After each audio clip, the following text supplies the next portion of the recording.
أعوذ بالله من الشيطان الرجيم. بسم الله الرحمن الرحيم. الحمد لله رب العالمين وصلى الله على سيدنا محمد وآله الطاهرين ولعنة الله على أعدائهم أجمعين من الآن إلى قيام يوم الدين. اللهم صل على محمد وآله wa'ajil Fatiha. Hikmah yang ke-22. Hikmah yang ke-23. Qala Amirul Mu'minin Ali alaihissalam, man abta'a bihi amaluh lam yusri bihi nasabuh. Barang siapa yang amalan dan perbuatannya menghambat dirinya, memperlambat dirinya, maka nasab dan keturunan atau silsilahnya, keluarganya tidak akan menolongnya dan tidak akan mempercepatnya. Amirul Mu'minin Imam Ali alaihissalam mengatakan, siapa saja, saya, Anda, mereka, jika amalan kita, jika perbuatan kita menghambat diri kita, memperlambat diri kita, maka keluarga kita, maksudnya apa keluarga? Yakni nama besar keluarga, atau istilahnya silsilah keluarga kita, itu tidak akan mempercepat diri kita. Apa maksudnya? Secara contoh saja ya, sebagai contoh. Nanti kita akan lihat makna terperincinya bagaimana. Contohnya begini, anggaplah si Fulan atau si X misalnya. Si X ini memiliki silsilah keluarga yang ternama, lalu keluarganya itu dihormati, keluarganya disegani misalnya. yakni dia merupakan keturunan dari keluarga besar, keluarga yang bermartabat, keluarga yang memiliki kedudukan misalnya. Namun si Fulan ini, si X ini, amalan dan perbuatannya itu tidak baik. Atau bisa dikatakan amalan dan perbuatannya itu tidak disenangi orang lain, yakni amalan dan perbuatannya itu justru mengganggu orang lain, justru membuat orang lain tidak senang, bahkan justru menghambat dirinya sendiri untuk bisa sampai ke derajat yang tinggi. Contoh misalnya si X ini, dia kepengen jadi presiden misalnya, tapi kerjaannya apa? Kerjaannya suka mencuri. Nauzubillah. Atau misalnya kerjaannya suka menipu orang lain. Nauzubillah. Maka pekerjaannya ini tidak akan membawanya untuk sampai jadi presiden. Sekalipun keluarganya itu merupakan keluarga terhormat, sekalipun kakek buyutnya, bapaknya dulunya adalah presiden juga misalnya. Tetapi hal itu, yakni silsilah keluarganya yang terhormat itu tidak akan membantunya dan tidak akan mempercepat dirinya untuk sampai ke derajat presiden. Nah, ini kurang lebih contoh saja, bukan makna ya. Sebagai contoh untuk pendekatan maksud dari perkataan Amirul Mu'minin Imam Ali alaihissalam. Jadi barang siapa yang amalan-amalannya dan perbuatan-perbuatannya menghambat dirinya sendiri untuk sampai pada suatu derajat, maka silsilah keluarganya itu tak akan mampu mempercepat dirinya untuk sampai ke derajat. Pertanyaan, apa maksudnya perbuatan di sini? Satu. Ini pertanyaan pertama, apa maksudnya perbuatan di sini? Yang kedua, pertanyaan kedua, maksud dari perkataan ini untuk apa? Yani apakah untuk urusan dunia ataukah untuk urusan akhirat? Pertanyaan yang pertama, maksud dari amalan di sini apa? Maksud dari amalan di sini adalah amalan-amalan dan perbuatan-perbuatan yang baik. Artinya apa? Artinya jika perbuatan-perbuatan baik itu tidak mampu membawanya sampai ke suatu tingkat yang tinggi, jika perbuatan-perbuatan baik itu tidak mampu membawanya untuk sampai ke derajat yang tinggi, jika amalan-amalan baik dan amalan-amalan soleh itu tidak mampu membawanya untuk sampai ke makom dan taqarrub ilallah. Jadi amalan berarti apa di sini? Amalan maksudnya ini amalan soleh, amalan baik. Dikatakan jika amalan-amalan baik tidak mampu membawanya sampai ke derajat yang tinggi, sampai ke makom yang tinggi. Kenapa nggak mampu? Bukan karena amalan baiknya tidak mampu mengangkatnya, bukan. Melainkan karena dia tidak memiliki amalan baik. yakni dia tidak memiliki amal-amal soleh sehingga mampu membawanya ke derajat dan makom yang tinggi. Ini untuk pertanyaannya. Lalu pertanyaan yang kedua, apakah ini untuk urusan dunia atau urusan akhirat atau keduanya? Jika kita melihat lebih detail, maka bisa disimpulkan bahwa kalimat ini berlaku untuk urusan akhirat. Artinya apa? Artinya jika seseorang tidak memiliki perangai dan tidak memiliki tingkah laku, serta tidak memiliki perilaku yang baik, tidak memiliki tindakan yang baik, tidak memiliki amalan yang baik, maka dia tidak akan sampai pada derajat yang dekat ke sisi Tuhan. Jadi urusannya urusan akhirat. Kenapa demikian? Karena untuk urusan dunia, misalnya kita melihat si fulan itu dia sudahlah maling, sudahlah korupsi, sudahlah mencuri, sudahlah menipu orang, sudahlah memakan harta orang lain, sudahlah mengambil hak orang lain, tapi masih juga jadi kepala desa, masih juga jadi camat, masih juga jadi gubernur, wali kota, presiden misalnya, ya kan? Lalu ketika ditanya misalnya kenapa dia bisa jadi kepala desa, oh iya karena bapaknya gubernur.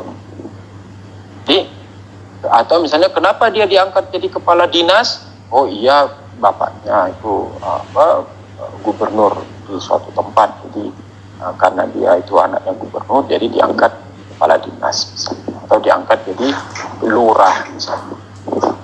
Padahal orangnya buruk, tingkah lakunya buruk, suka mencuri misalnya, suka menipu misalnya. Dan terjadi sebagaimana Yazid misalnya. Kita melihat Yazid, perbuatan apa yang tidak dilakukan oleh Yazid ini, kejahatan dan kemaksiatan apa yang tidak dilakukan oleh Yazid, tapi tetap juga Yazid menduduki istilahnya kursi kepresidenan atau kursi kerajaan pada saat itu. Kenapa? Karena ayahnya yakni Muawiyah dan silsilahnya Bani Sufyan itu merupakan silsilah yang kuat, dan ayahnya sudah menyusun strategi sehingga si Yazid bisa naik. Kalau mau dilihat dari sisi tingkah laku, dari sisi amalan, perbuatan, maka tidak selayaknya Yazid bisa duduk di kursi kepresidenan itu, dan tidak selayaknya dia duduk di kursi pemerintahan itu. Maka kita melihat bahwa di urusan materi, di urusan dunia ini bisa saja, yakni di urusan dunia ini bisa saja seseorang sekalipun amalannya buruk, pencuri misalnya, koruptor misalnya, tukang makan harta anak yatim, pemakan harta orang lain, pengambil hak orang lain, tapi juga tetap bisa sampai pada kedudukan yang tinggi, jadi presiden, jadi gubernur, jadi wali kota. Jadi untuk urusan dunia kita melihat bahwa perkataan Amirul Mukminin Imam Ali alaihissalam ini kurang sesuai untuk urusan dunia. Maka dari situ kita bisa menyimpulkan setidaknya, ini kita simpulkan bahwa perkataan ini dimaksudkan untuk urusan akhirat. Artinya apa? Artinya siap, yakni urusan akhirat itu bukan urusan setelah kematian. Urusan ukhrawi atau akhirat itu yakni urusan maknawi, bukan urusan materi dan bukan urusan dunia. Jadi kesimpulannya, barang siapa yang tidak memiliki amalan-amalan baik, tidak memiliki perangai yang baik, tidak memiliki tingkah laku yang baik, maka sekalipun dia anak raja, sekalipun dia anak gubernur, sekalipun dia anak nabi, sekalipun dia anak imam, dia tidak akan mampu sampai pada derajat yang dekat di sisi Tuhan, atau istilahnya maqam muqarrab. Maqam muqarrab. Ini hadis ini sebagaimana dikatakan inna akramakum indallah atqakum. Dikatakan sesungguhnya yang paling mulia dari kalian adalah orang-orang yang paling bertakwa. Bukan karena dia anak imam misalnya, atau bukan karena dia anak nabi misalnya. Enggak. Bukan karena dia anak raja, atau bukan karena dia anak gubernur misalnya, bukan. Melainkan orang yang paling mulia di sisi Tuhan. Inna akramakum indallah, sesungguhnya orang yang paling manusia, orang yang paling mulia di sisi Tuhan, atqakum adalah orang-orang yang paling bertakwa dari kalian. Bertakwa yakni apa? Apa maksud bertakwa? Yakni ketika dikatakan orang yang paling mulia di sisi Allah adalah orang-orang yang paling bertakwa, apa maksudnya bertakwa? Takwa dari kata wiqayah. Wiqayah itu apa? Wiqayah itu yakni menjaga. Antum kalau mau makan baca doanya gimana? Baca doanya Allahumma barik lana fima razaqtana waqina azabannar, dan jagalah kami dari azab neraka. Qi dari kata waqaya qi, yakni menjaga, jagalah. Dalam bahasa Arab qi yakni fi'il amr atau kalimat perintah yang bermakna jagalah. Taqwa juga satu suku kata dari kata wiqayah, berarti orang yang bertakwa adalah orang yang menjaga dirinya. Dari apa menjaga dirinya?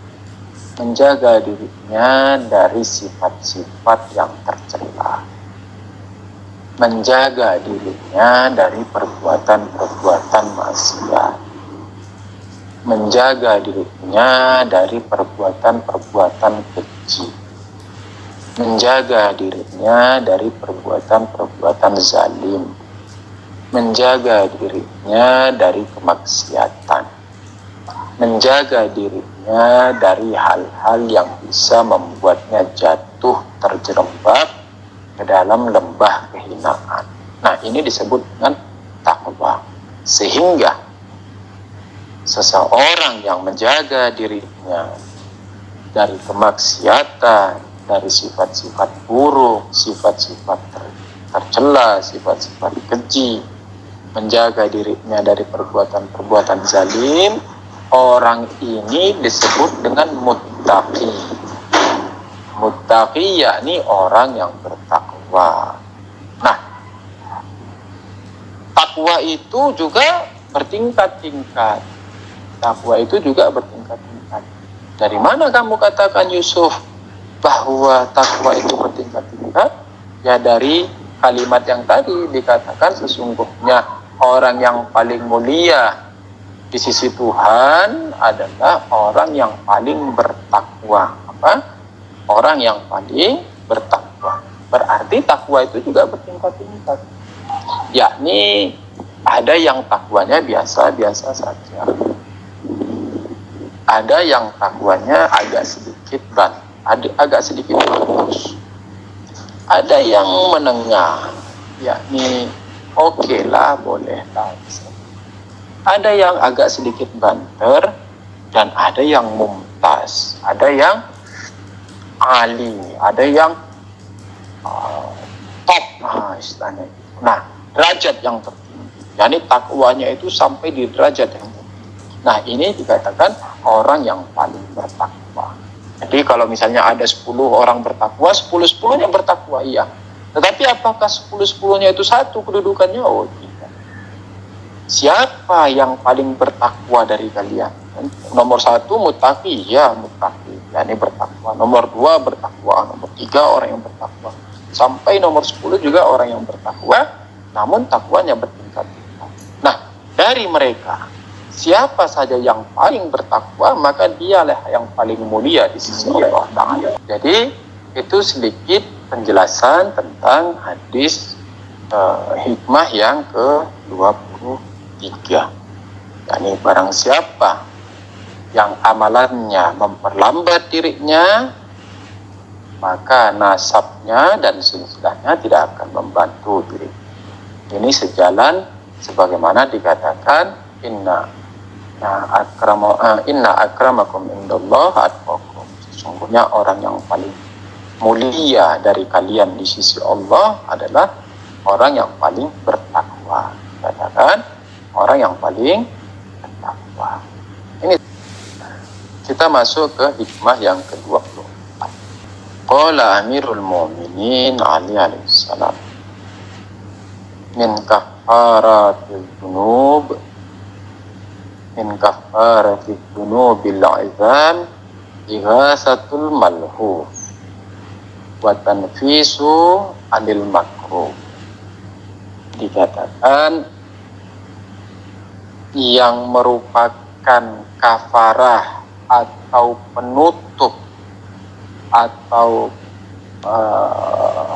penghapus dari dosa-dosa besar adalah membantu orang-orang yang terzolimi, yakni menyahuti teriakan orang-orang yang terzalimi dan menenangkan orang yang sedang bersedih. Jadi dua hal yang dapat menghapus dosa-dosa besar.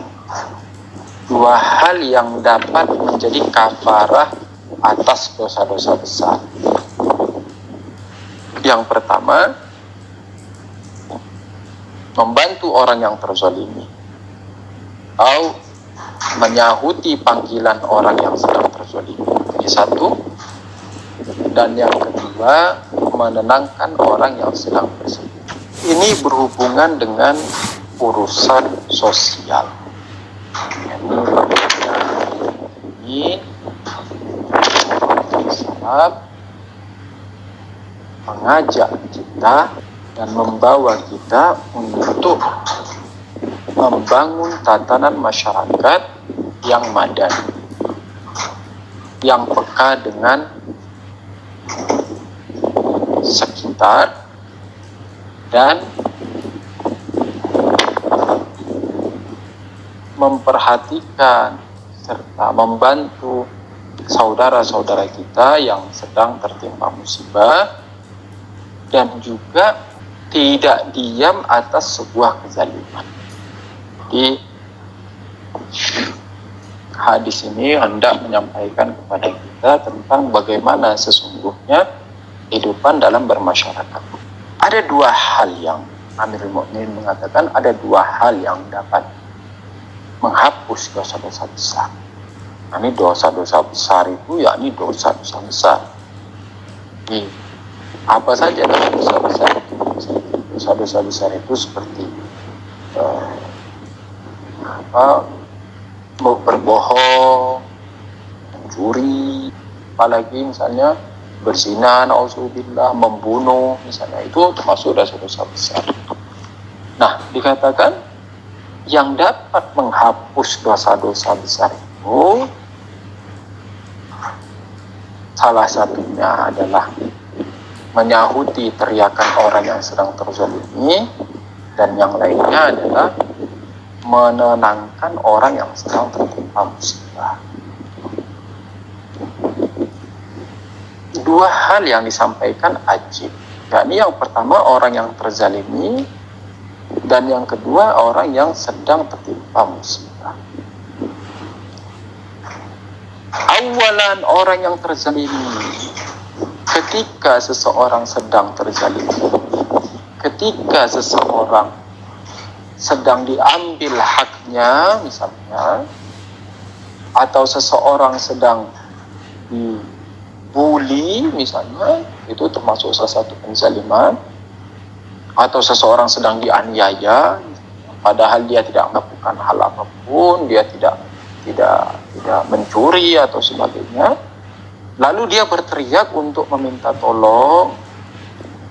Atau misalnya contoh, seseorang lagi difitnah misalnya, seseorang lagi difitnah bahwa dia mencuri uang. Hai Yusuf, kamu kemarin mencuri uang saya. Nah, terus Yusufnya ini kan difitnah. Yusufnya tanya, jam berapa, di mana? Ya, terus orang itu bilang, kamu mencurinya jam 10 pagi di jalan Fulan. Nah, terus Yusufnya bilang, jam 10 pagi saya itu sedang bersama Pak Ali misalnya. Nah, lalu orang itu tidak terima. Nah, berarti si Yusuf ini kan terzalimi. Lalu si Yusuf minta tolong ke Pak Ali. Pak Ali, saya sekarang lagi difitnah sedang mencuri uang. Katanya jam 10 pagi kemarin saya mencuri uangnya di Fulan tempat. Padahal jam 10 pagi kemarin saya sedang bersama Pak Ali. Tolong Pak Ali, ayo jadi saksi saya. Nah, berarti saya ini kan sedang dizolimi nih, dan saya minta tolong ke Pak Ali. Nah, Pak Ali itu semestinya harus menjawab panggilan. Ini oke, Yusuf, Ana datang, Ana akan bersaksi karena antum memang kamu kemarin benar bersama saya jam 10. Nah, perbuatan Pak Ali ini, yakni datang untuk membantu dan memberi kesaksian ini akan menghapus dosa-dosa besar. Ini satu. Atau misalnya kita melihat saudara-saudara kita sedang dizalimi, sebagaimana yang terjadi dengan saudara-saudara kita di Sampang, yang mungkin sebagian dari kita sudah melupakannya karena sudah larutnya masalah, atau mungkin sebagian dari kita merasa suci karena masih bersyiah, sementara mereka mengikrarkan diri kembali ke Sunni misalnya. Nauzubillah min dzalik.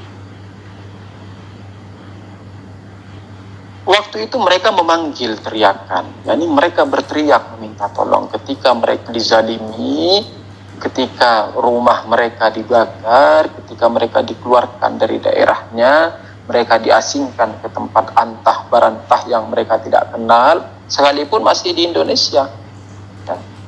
Di mana itu kemarin? Di daerah dekat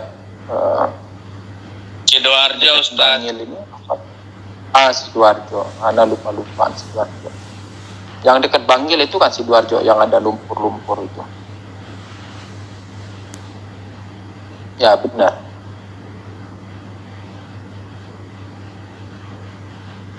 Sidoarjo yang dekat Bangil. Dekat Surabaya. Dekat Surabaya, ya. Nah, mereka berteriak meminta tolong ketika mereka dizalimi, mereka berteriak meminta tolong.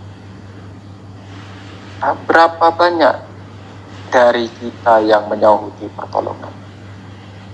Berapa banyak dari kita yang bersedih atas musibah kita? Berapa banyak dari kita yang memikirkan tentang nasib mereka? Berapa banyak dari kita yang juga merasa terzalimi dengan kezaliman yang mereka terima? Berapa banyak dari kita yang tidak nyaman tidur sekalipun di dalam ruangan ber-AC tapi tidak nyaman tidur. Karena apa? Karena saudara-saudara kita di Sampang ketika itu sedang merasa terzalimi, kesulitan tidur tanpa kasur sampai terkena sesak nafas dan TBC dan sebagainya. Berapa banyak? Lalu ketika mereka kembali ke Sunni, mengikrarkan diri kembali ke Sunni, lalu kita merasa kita suci ya nih. Lalu kita merasa mereka itu orang-orang yang tidak kuat imannya, mereka imannya tidak kuat, imannya lemah, baru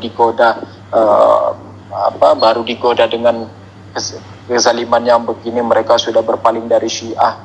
Terus membawa-bawa dalil apa? Membawa-bawa dalil bahwa coba lihat tuh Imam Husain alaihissalam, Hazrat Zainab salamullah alaiha, sekalipun dibantai keluarganya, abangnya di hadapannya dibunuh, tetap mereka mengatakan marah itu illa jamilan dan sebagainya. Jangan disamakan. Imam Husain alaihissalam, Hazrat Zainab salamullah alaiha, Imam Sajjad alaihissalam, mereka semua manusia suci.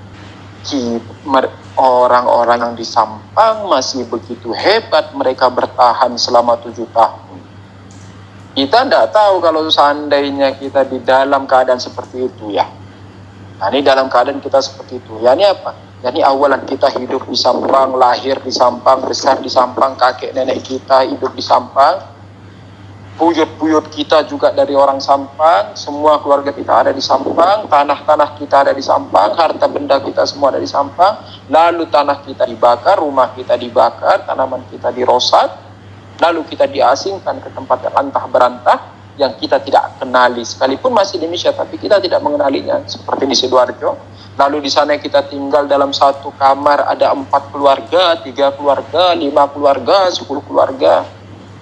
Yang di situ tidur tanpa kasur, yang makan juga nggak jelas, yang tidak diberi pendapatan, tidak diberi pasokan makanan, yang harus bekerja menguliti kelapa setiap hari demi hanya membeli beras sekilo. Nah, kita belum tentu bertahan selama 7 tahun. Jadi, teriakan orang yang terzalimi itu seakan teriakan Tuhan. Orang yang sedang terzalimi lalu berteriak meminta tolong, itu seakan teriakan Tuhan. Ini satu.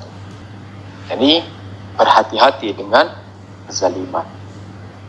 Imam Sajjad alaihissalam, Imam Husain alaihissalam, dan juga Imam Sajjad alaihissalam. Jadi hadis ini hadis yang dinukilkan dari 2 imam. Hadis yang akan saya bawa ini adalah hadis yang dinukil atau dibawakan oleh 2 imam. Yang pertama Imam Sajjad alaihissalam, yang kedua Imam Muhammad Baqir alaihissalam. Imam Sajjad alaihissalam mengatakan bapakku, yakni Imam Husain alaihissalam. Dan Imam Baqir mengatakan bapakku, yakni Imam Sajjad alaihissalam.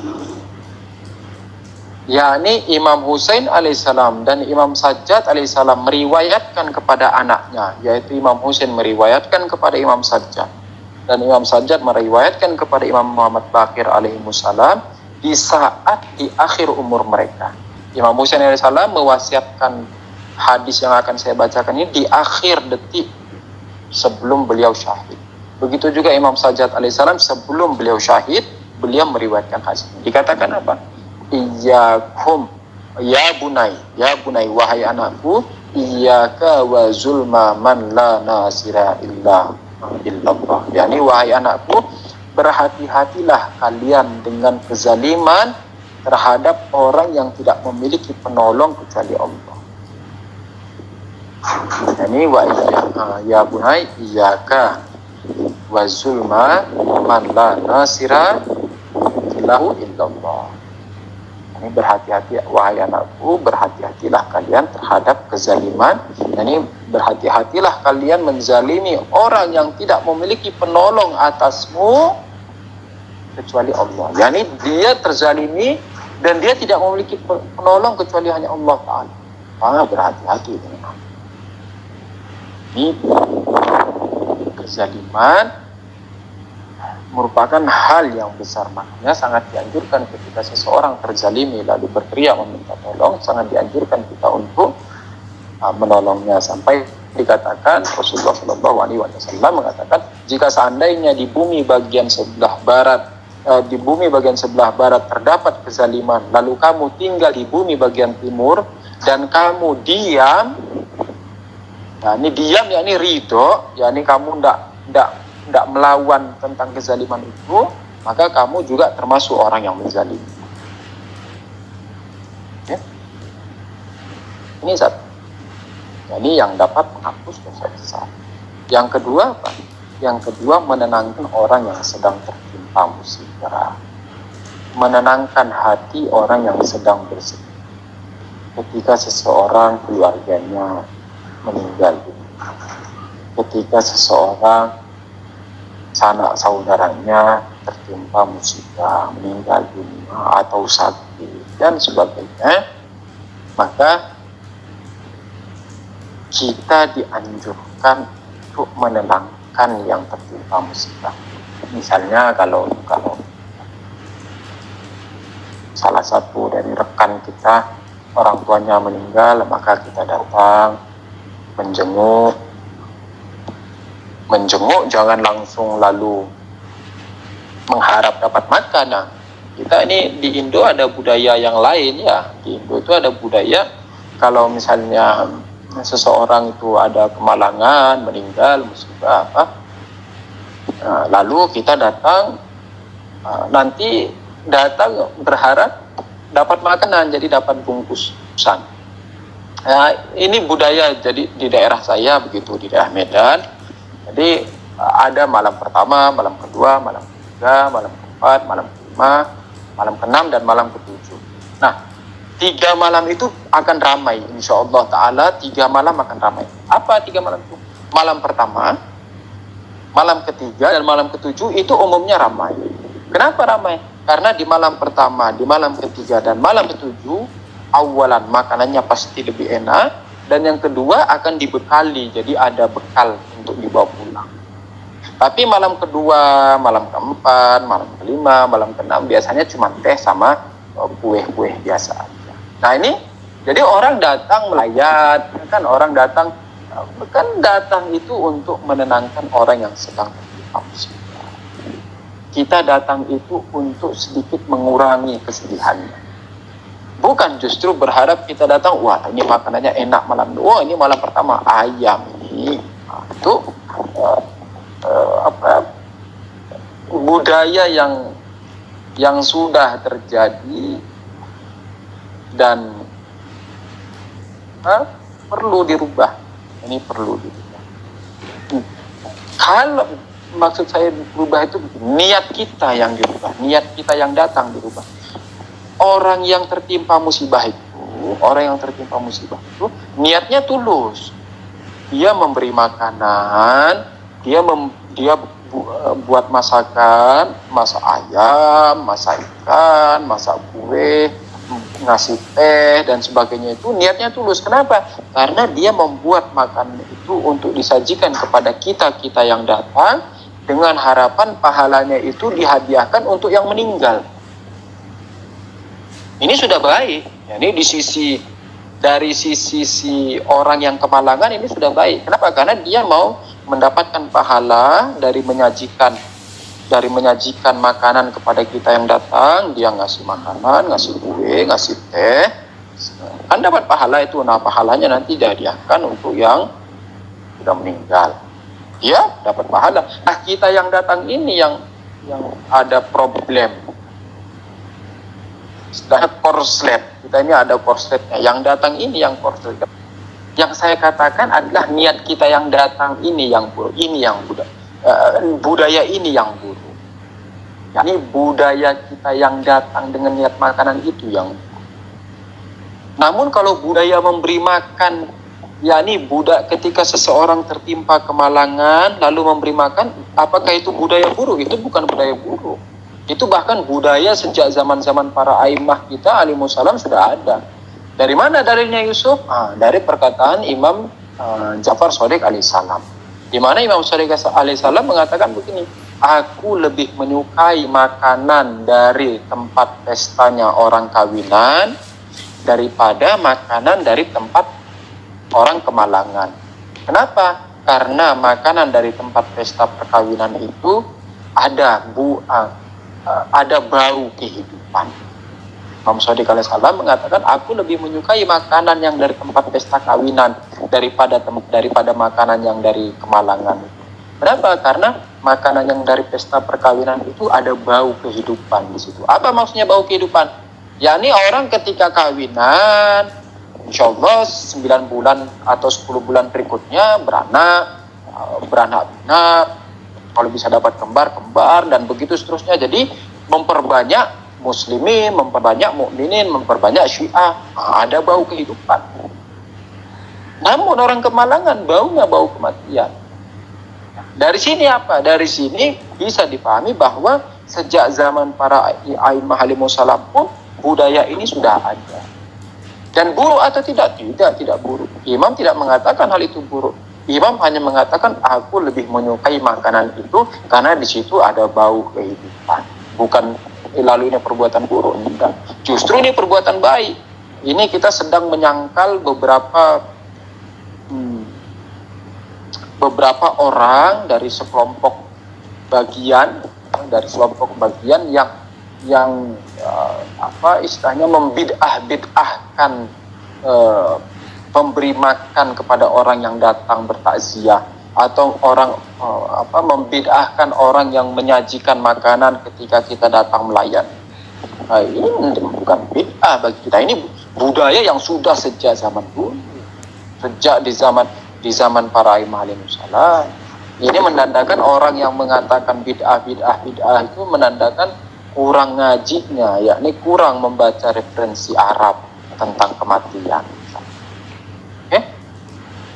Jadi itu, menenangkan orang yang sedang tertimpa musibah, datang dilayan, katakan kalau misalnya keluarganya meninggal, dikatakan insyaallah jannah, insyaallah dirahmati Allah Ta'ala, insyaallah ditinggikan derajatnya misalnya. Atau kalau lagi sakit dikatakan insyaallah semoga lekas sembuh, insyaallah segera pulih, semoga sehat walafiat, semoga Allah segera mengangkat penyakitnya.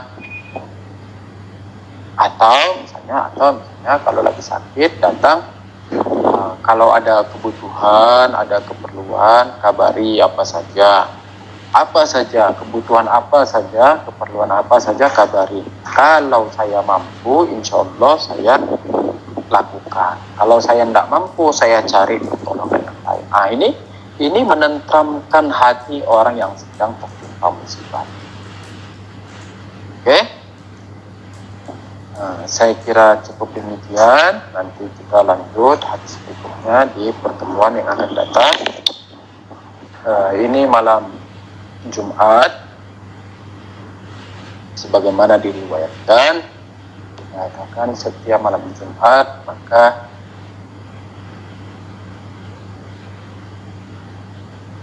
keluarga-keluargamu yang telah meninggal akan mendatangi pintu-pintu rumahmu dan meminta sedekah darimu. Ini meminta doa. Mari kita doakan para keluarga kita, ayah kita, ibu kita yang telah mendahului kita, abang, adik, anak-anak kita, saudara-saudara kita, mukminin, mukminat, di mana saja ada, guru-guru kita, asatid kita, ustadz kita, terkhusus marhum Ustadz Hasan Abu Ammar rahimahullah, marhum Kang Jalal, marhum Ustadz Toha Musawa, marhum Ustadz Ahmad bin Abu Bakar. Semoga Allah merahmati mereka semua, meninggikan derajat mereka, mensucikan mereka, dan juga para ulama dan maroji, para marji kita, khususnya Imam Khomeini, Ayatullah Bahjat, Ayatullah Qazi Tabatabai, Ayatullah Muhammad Hussein Tabatabai, Allama Sya'rani, Ayatullah Ilahi Tumsyiri, Ayatullah Milki Tabrizi. Semoga Allah meninggikan derajat mereka semua dan mensucikan ruh mereka semua. Dan juga kita hadiahkan untuk anak-anak kita yang masih hidup. Semoga anak-anak kita menjadi anak-anak yang soleh, anak-anak yang bertakwa, anak-anak yang akan memutihkan wajah kita, anak-anak yang akan berada dalam barisan Imam Zaman Ajilullah Farjul Syarif dan takkan pernah keluar dari barisan Imam Zaman. Anak-anak yang akan membawa Islam menuju kemuliaan dan kejayaan, insyaallah ta'ala. Sebagaimana diriwayatkan bahwa doa seorang ayah bagi anaknya akan terkabul. Maka sangat dianjurkan kita sebagai seorang ayah, sangat dianjurkan senantiasa mendoakan anak kita pada saat mereka tidur, atau sehabis sholat dicium kening anak kita itu, dicium pipi anak kita itu. Kalau selama ini kita tak pernah cium anak kita, atau jarang kita cium anak kita, sekali-sekali kita ciumlah anak kita itu. Sekali-sekali, itu kan darah daging kita, itu kan dari benih kita. Cium ubun-ubunnya, cium keningnya, cium pipinya, biar mereka merasakan kedekatan, keakraban, dan kasih sayang dari seorang ayah. Doakan mereka. Jangan sampai pula karena kemarahan kita menjadikan kehidupan mereka jadi susah. Betapa banyak anak yang hidupnya susah karena kebencian orang tua. Jangan sampai, nauzubillah. Kita doakan juga saudara-saudara kita mukminin mukminat yang masih hidup di mana saja. Semoga Allah menjaga mereka semua, menyembuhkan mereka yang sedang sakit, membukakan pintu rezeki mereka, melapangkan urusan-urusan mereka, memudahkan mereka membayar hutang-hutangnya, memuliakan hidup mereka, memudahkan rezeki mereka, insyaallah ta'ala, dan menyampaikan mereka kepada tujuan yang hendak dicapai. Dan kita hadiahkan, kita doakan untuk para ulama kita, ada para marji-marji kita, khususnya Rahbar Muazzam Ayatullah Sayyid Ali Khamenei hafizahullah, Allame Hasan Zadi Omuli, Ayatullah Jawadi Omuli. Semoga Allah menjaga mereka semua. Dan terkhusus yang paling utama kita doakan untuk kezuhuran imam kita, sohibuz zaman kita, pemilik zaman kita ini, Imam Zaman Ajilullah Farjul Syarif. Semoga Allah mempercepat kezuhurannya, karena di dalam kezuhurannya lah kebaikan-kebaikan bagi kita semua. Al-Fatihah ma'as-salawat. Terima kasih bagi antum semua yang sudah hadir. Semoga Allah merahmati antum semua, menjaga antum semua, memudahkan urusan-urusan antum, membuka pintu rezeki antum, membuka segala urusan-urusan yang tersendat bagi antum, dan tetap berada dalam wilayah Amirul Mukminin dan Ahlul Bait alaihi salam insyaallah ta'ala.